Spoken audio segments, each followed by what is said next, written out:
Bonjour, on va continuer ce chapitre de la chimie organique.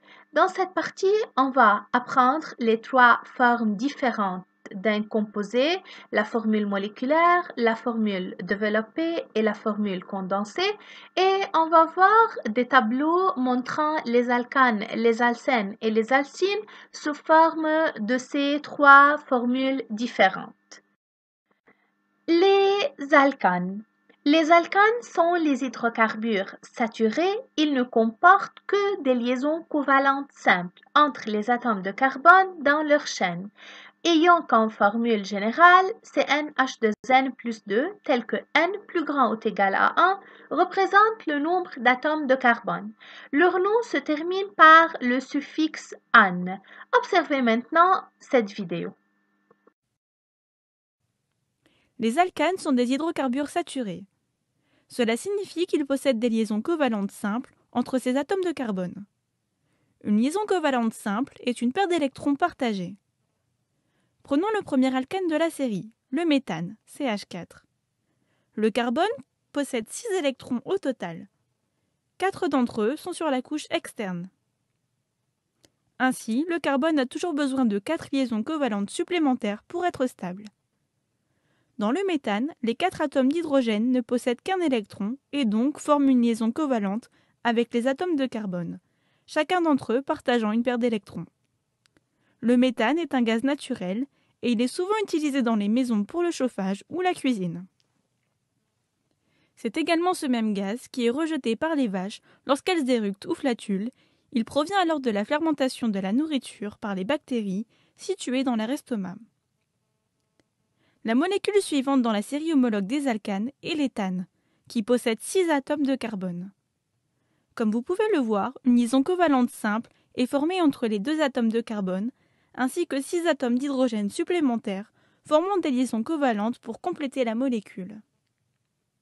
Maintenant que nous savons comment ces molécules se lient, nous pouvons regarder la molécule suivante qui s'affiche en représentant les liaisons covalentes par de simples lignes. Voici le propane, puis le butane. Cette série d'alcanes continue et suit la formule générale CnH2n plus 2. Utiliser une formule générale nous permet de décrire une série de molécules différentes des autres par une unité constante. Retournons à l'éthane. En utilisant la formule CnH2n plus 2, dans laquelle n représente 2 pour les 2 atomes de carbone présents dans l'éthane, nous pouvons voir que le nombre d'hydrogènes sera 2 fois 2 égale 4 plus 2 égale 6. Donc 6 hydrogènes. C2H6. En utilisant cette formule, nous pouvons trouver la formule moléculaire des autres alcanes. Par exemple, le décane avec 10 atomes de carbone. Mettez la vidéo en pause et utilisez la formule générale pour trouver la structure du décane. Normalement, vous devez avoir C10H22 ou N. On commence avec les diverses représentations des molécules. La formule brute ou la formule moléculaire. Elle représente les atomes et le nombre d'atomes qui constituent la molécule. On prend un exemple. CH4.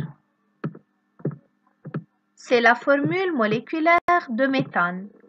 Alors, cette formule moléculaire montre que le méthane est formé d'un seul atome de carbone avec 4 atomes d'hydrogène. La formule développée. C'est une représentation géométrique aplatie d'une molécule où tous les éléments chimiques sont représentés par leur symbole et où toutes les liaisons covalentes entre atomes sont représentées par des tirets entre les atomes concernés. On prend un exemple.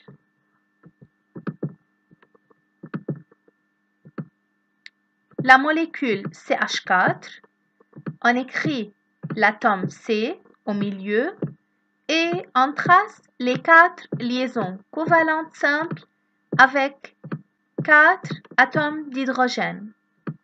Dans ce type de formule, il faut montrer toutes les liaisons dans la molécule. Formule semi-développée ou formule condensée. C'est une formule où ne figurent que les liaisons carbone-carbone. Les liaisons avec les atomes d'hydrogène ne sont pas représentées. On prend un exemple.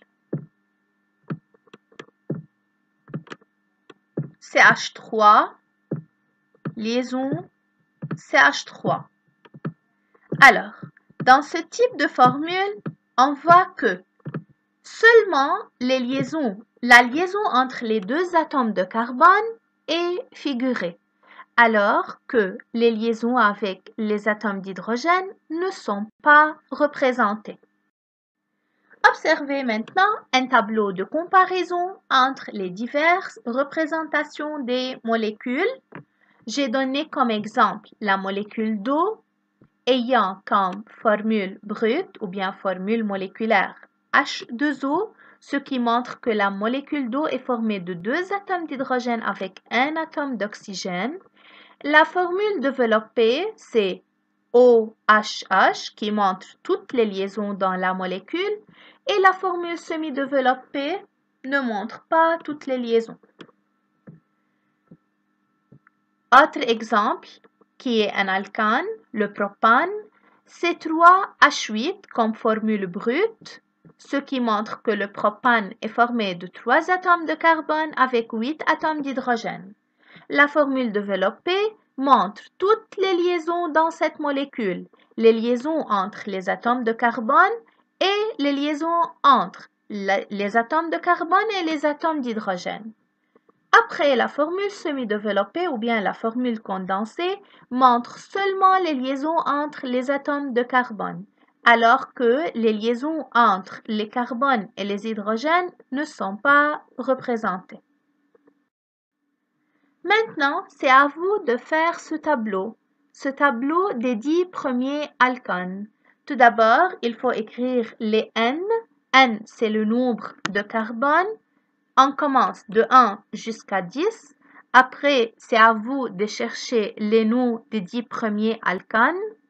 On écrit la formule moléculaire de chacun, la formule développée et la formule semi-développée.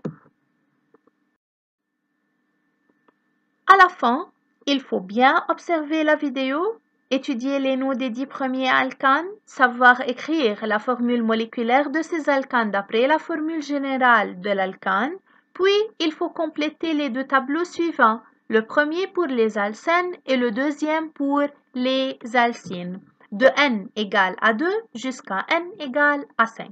Bon travail!